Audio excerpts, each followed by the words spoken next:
په جمهوري نظام کې د افغانستان د جبهې مقاومت مشر احمد مسعود د بلوچ بېلتونپالو له لوري بلوچستان کې د پاکستان د سمندري ځواکونو پر اډې د نن شپې خونړی او ځپونکي برید ته غبرګون ښودلی دی.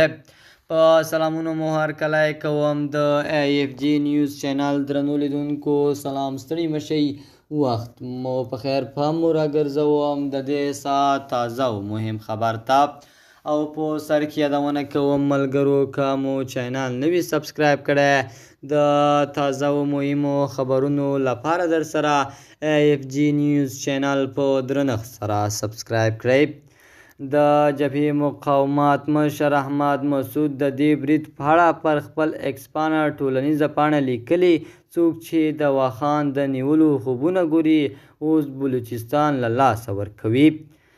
د جمهوري نظام دغه پوځي چارواکي اشاره او کوټ سنډونه ظاهراً د بلوچستان د اطلاعاتو پخوانی وزیر جان اڅکزي هغه څرګندونو ته وی چې ویلي وو که پاکستان وغواړي د افغانستان واخان هم ولکه کولی شي. دا په داسې حال کې ده چې د بلوچستان پر ټریټ هوایي ډګر او د پاکستان د سمندري ځواکونو اډې باندې له تیرو څو ساعتونو راهیسې د بلوچ بېلتونپالو سخته جګړه روانه ده چې له لسګونو پاکستاني عسکرو د هلاکت راپورونه ورکړل شوي دي.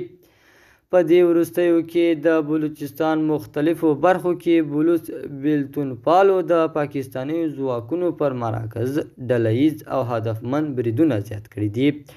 د AFG نیوز چینل درنو لیدونکو، دا زموږ د دې ساعت چمتو شوی خبر. تر بیا ښې چارې، د الله په امان.